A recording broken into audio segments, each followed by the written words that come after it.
G'day Anna, thanks for sending in your footage. Let's have a little look. So we'll just have a look at the full motion to start with.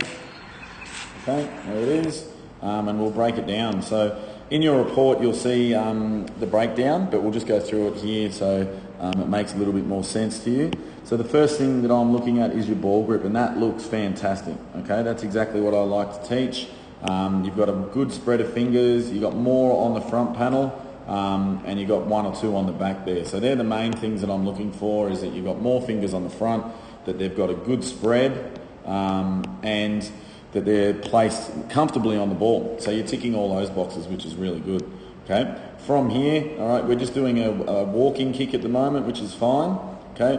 So the thing I'm looking at here is where are you pushing the ball out to? So from here, you're just getting a little push, and the top of the ball is probably just a little bit above your waist. Okay, if I was to show you a photo of an AFL player, they probably lift the ball and push the ball out a little bit further than what you're doing. So I'd encourage you to practice these things just to give yourself a little bit more room. Particularly when you're running, you're going to have to push the ball out and lift it a little higher. Okay, so that's number one. That's your number one improvement. Ball grip's good, but when you're pushing the ball out, let's get a little bit more distance out here, and let's also elevate the ball up a little bit as well. Okay, so from there, okay, it's pleasing to see that this balance arm here is coming off. So that's really important that the balance arm comes off. It'll actually become easier if once you lift the ball up a little bit higher, you can imagine that balance arm, it's got a shorter distance to go. Okay, so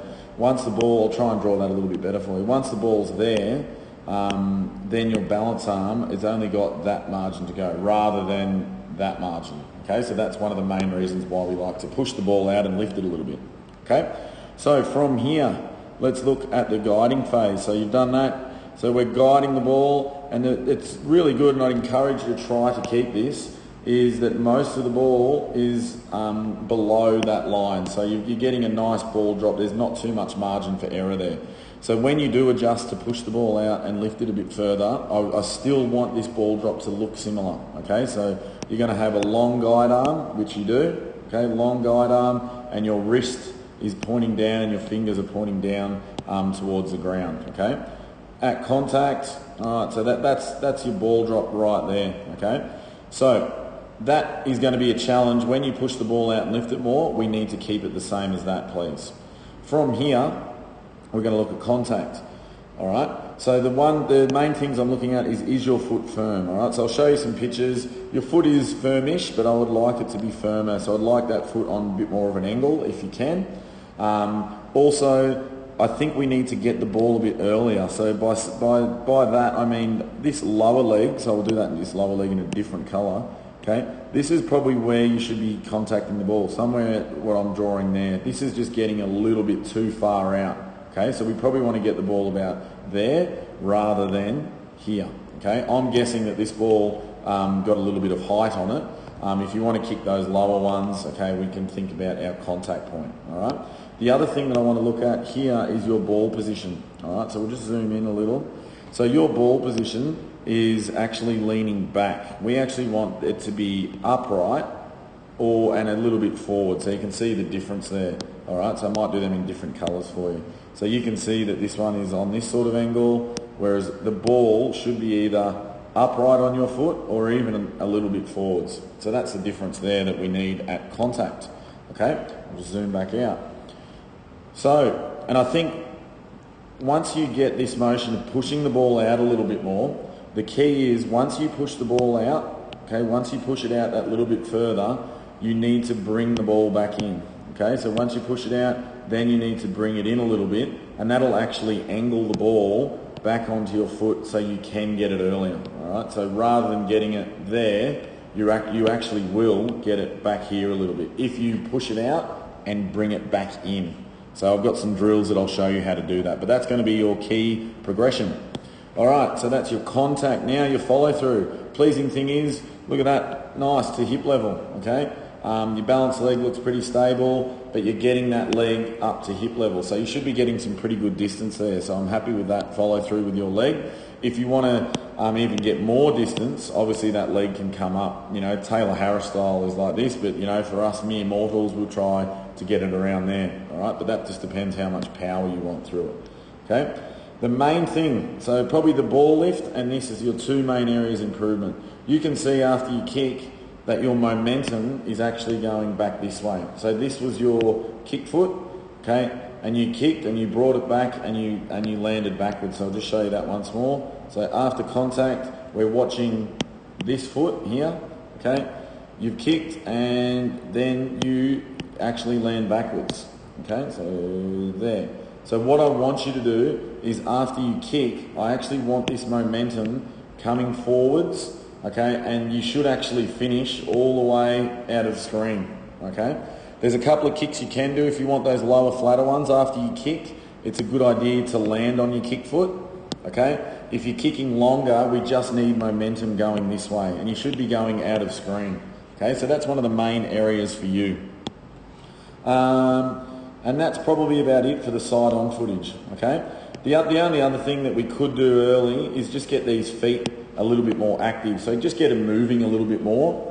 Little pitter-patter, get them moving just to get your body fired and ready to get that momentum going, okay? So main two areas improvement from the side-on footage would be pushing the ball out a little bit more, okay? And getting that momentum forward is really going to help you.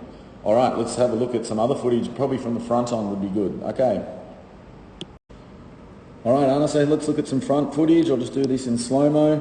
Okay, so a couple of steps, okay, and kicking the ball there. So, mate, you've got a really nice kicking technique. There's only a couple of things we need to really hone in on. So, first thing that we're looking at here, okay, as I said, I would like you to start to practice running and kicking a little bit more, and I'm sure you would. But that's when you can know you're really nailing it. So first thing here that I'm liking is that this balance arm is coming off. So you're working the ball down with the right and the left arm is coming off. So let's see where that gets to, okay? So as you lose contact, what I try to always teach is that this arm should be at 90 degrees and you're doing that, okay? So really good job there.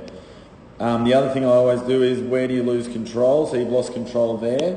And I try to draw a line at your hips and most of that ball is under the line, so you're guiding it down very well. Probably the main area for concern on this front footage is just the angle of the ball.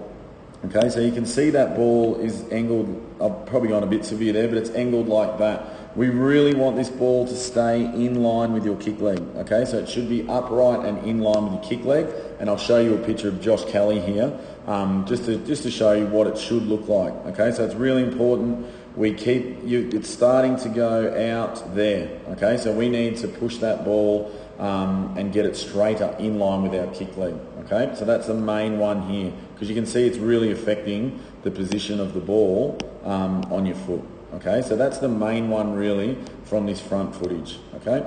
The other one is, you can see, like our last one, I really want you after you kick to keep coming forward, all right? You can see that after you kick, you're still balancing and then you're actually going backwards, okay? So I want you, when you're filming yourself, you should be coming out of screen here and finish forward with your hips and shoulders really square to the target. So try to keep these square to wherever you're kicking, okay? So your hips and shoulders need to be square. If you can do that with that ball over your kick leg, you'll find that you're going to become a really, really accurate kick, okay? So keep going with that. Main things is just keeping that ball in line with your kick leg, okay? And that momentum and follow through will really help you, okay? One little thing that I've just noticed there, I want you to keep your eyes in the kick for a little bit longer. Try not to look up. See how you're looking up? Just keep them in the kick just for 1 or 2 seconds longer, just to make sure the ball's hitting your shoelaces. Where do you think it should hit your shoelaces is a good question. And the answer is mid to upper shoelaces. That's where the ball should be hitting, and it should be upright and slightly forwards. Okay, so just a couple of things there to look at, and they're not easy fixes, but they're things that you can work on at training. All right, Anna, I found this one that you sent through, and this is you've sort of doing the kick that I would prefer here, okay? And you can see it right now. You are there lifting it to the chest, okay? So just below the chest. You definitely don't want to go any higher than that, okay? Before, if I was to compare, you were only pushing the ball out and lifting it to that point, okay? And the ball was probably only about there. So it's a really good adjustment that you've made here. I also like the angle of the ball you've got here. So you've got a little bit of angle. This allows you from this point to push the ball back into yourself. So you're going to push the ball down onto your boot, okay? And this is the style that we like to teach, okay? So this is a much better push out than previously, okay? And you can see you're getting the ball probably in a bit better position, okay? But that's the style I want you to work on, is out. So you're pushing the ball out, and then we've just got to bring it back in a little bit. So I'd like to see this arm a little bit straighter, and that wrist tilt, you need to bring it back in just a little bit more, okay? And you can look at the drills that I suggest to give you there, all right? But this is a much better style of kicking. Again, see your momentum's going backwards, okay? I'm going to stress it. You're probably sick of hearing me say it, but we need to finish forward, okay? We need to finish through the kick, okay? So, really good. I'm glad I saw that one. That's a good adjustment for you. Let's remember, active feet early, get moving, lift and push the ball out, push it out, bring it back in, and kick. The only other thing that we need to think about is just the angle of your body here, okay? So, if you look at that angle, it's quite severe. What we really need to do is, we'll just bring that back in. We need to bring that a little bit more upright. So see how you look like you're sitting down in a bit of a chair here, okay? I would prefer it, if we can, to get your body more upright, okay, in that sort of position. So that is really focusing on a strong core through here, a strong, stable leg. So you can see you've got probably a little bit too much bend in that leg, but we just need to try to shift this body, okay, more upright. And I'll show you a couple of pictures there, but really it's about switching on your core and having a stable leg, all right? So really glad I saw that one, because that's the technique that we want to be working on. And I want you working on it running, so please do one running and send it through to me so I can have a little look. All right, Anna, that's probably enough information. There's a lot there. If you're confused, just give us a message on Instagram, and please send me through a running kick probably in a couple of weeks once you've mastered it. Good on you.